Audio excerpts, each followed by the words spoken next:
Well, welcome back, everyone. You know, the holidays are right around the corner, and why not make nature into a holiday cheer? So we've invited the famous Lindsey Gallagher from Johnny Appleseed in to give us some examples of how we can do that. Yeah, thank you, Chris. I'm glad to be here this morning, and I've been feeling those holiday vibes for a while now. So I'm here with a really interesting angle on a nature DIY, because we're going to do salt dough ornaments. And I don't know about you, but is salt the first thing you think about when you think about nature? No. No. Right? That's the same for many of us.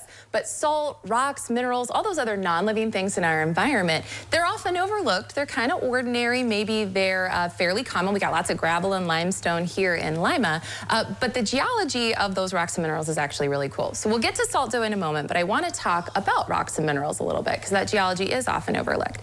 So do you know the difference between a rock and a mineral? If you had to break it down. Yeah. Well, a good starting point is to understand that minerals are the building blocks of rocks. And I've got some examples of granite stones right here.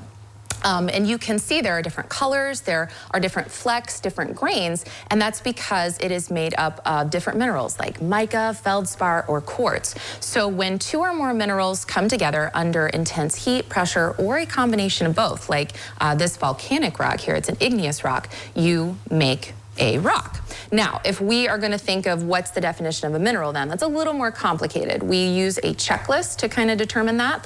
The first important thing to know if you're dealing with a mineral is that it's inorganic, so it has to be non-living. It's going to be naturally occurring, so true minerals are not made in a lab. It's going to be a solid at room temperature, it usually has a crystalline structure, and it is going to have a uniform chemical composition. So the mineral we're talking about today is salt. Do you know the chemical formula for salt? It's been so long I forget. Well, sodium chloride, NaCl. So that's the same everywhere you go on the planet. And even though table salt, which is what we're going to use today, comes to our table as a mineral, yeah, you got it right there, and you can see that it's crystalline in nature, right?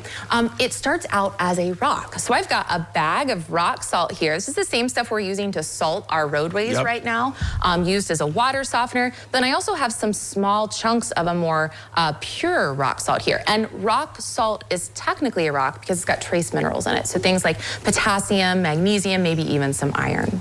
So let's turn that salt into a fun craft. We want to get started on that. In a bowl here, this is a kind of tried and true old school recipe. You got 2 cups of flours in that bowl, all purpose. You're going to add 1 cup of table salt, either plain or iodized, and then you're going to add about 1 cup of water. So go a little bit less to begin with, and stir it around in there until you get a dough forming. Now, if you've ever made Play-Doh or played with Play-Doh or made cookie dough, that's what you're going to do. So add a little bit at the beginning until you get a nice workable ball like this. All right, so let's pretend it's mixed. There you go. Mix it all in. We'll move our rolling pin here. So you knead it for about 10 minutes. You can go ahead and mush that down, play with it, feel it in your hand. It does feel like Play-Doh. Feel the salt grains in there. It smells like Play-Doh. Yes. And then you're just going to treat that as a regular dough.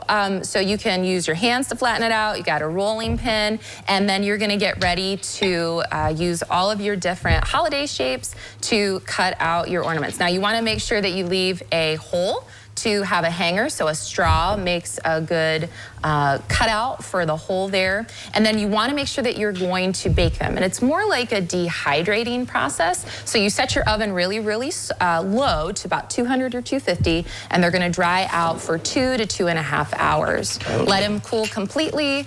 You can paint them. You can put glitter all over them for Christmas. You can even decorate the ones I have here. You can press in some dried pasta or some dried beans, even things like clove or star anise, to add some holiday spice and some interesting texture to that there. Holiday spice and everything nice. Right. Yeah, look at that. That's fantastic. That looks great. What an easy and fun way to celebrate salt and nature. And then I know, right? Well, so the other thing about salt here in Ohio, did you know that rock salt that we're using on our roadways right now, it is mined underneath Lake Erie? Really? Yes, so it's remnants of old ancient seawater that was buried under sediment, and then there are 2 salt mines over in the Cleveland area where we get most of our rock salt. All right, well, Lindsey, thank you for bringing your Christmas joy and nature you're very to welcome. Christmas joy. All right, well, don't go away, because we might return.